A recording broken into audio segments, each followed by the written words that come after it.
Edwin. Edwin, E-D-W-I-N? Yes, sir. All right, I already got your last name from before.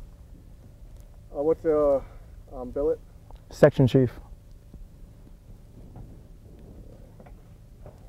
You're with Kilo Battery 211. What's your hometown?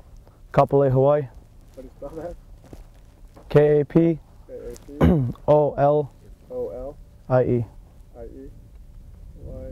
And is there a hometown newspaper there? I'm not sure. It's been a couple of years since I've been back home. Okay. How long have you been in the Marine Corps? 4 years and some change.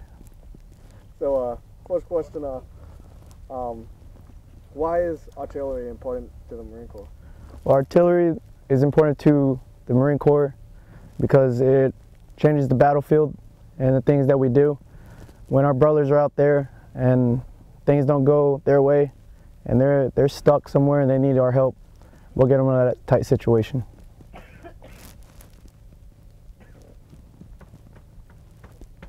And what are some of the things that artillery can supply for them?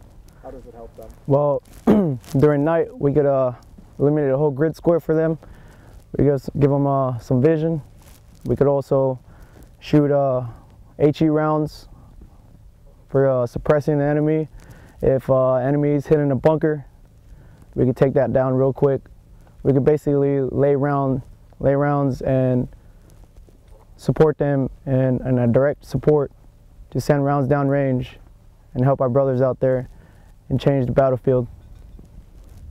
You mentioned you can illuminate, so you can do more than just blow up. Oh yes. Can you just give us some of the specification of how that helps being able to illuminate at night and stuff like that? So basically, if our brothers are out there doing night patrols and they think they see enemy combatants out there, we can shoot an illuminate round and light the sky up. Maybe they could spot them. We also got white phosphorus. If there's enemy threat out there, we can also shoot that. It's a burning. It burns.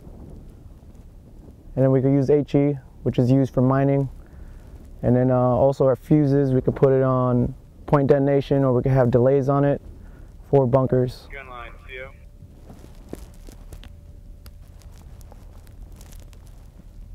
And about how many moving parts, how many Marines are on one gun? A minimum to run a howitzer section is 6 and 1, 6 cannoneers and 1 section chief.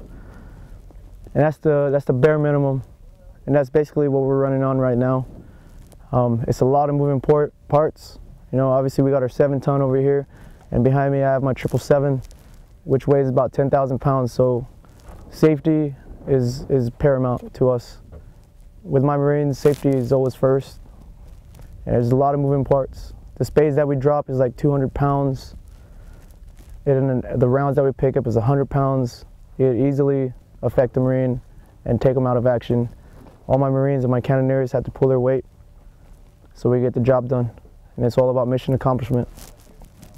All right, what are you guys doing? Well, what have you guys been doing for Exercise Desert Scimitar? Well, this whole Exercise Desert Scimitar, we're in a direct support. We're in direct support of 5th Marines, and it's a great training event.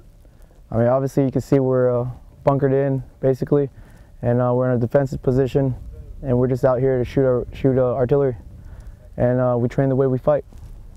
How does this help some of the younger Marines who maybe haven't been, deployed and done this in actual combat? Well, there's no difference from a combat zone to here. Like I said, we train the way we fight, so we try to make it realistic as possible. And training the junior Marines to know their billets and their jobs as 0811s, we have to sit here and we're always constantly doing RSOPs, training, shooting classes, and everything so we could be combat ready. Is there anything else you'd like to add about artillery in general, or anything like that you'd like to say? It's not a job. It's a lifestyle for artillery. It's artillery community. What do you love about that lifestyle, that community? I've worked with other units, We deploy with 3-1, with infantry. I mean, the artillery community, we're really tight as a family. And nobody can break that bond between us. That's all I have. You want to say anything?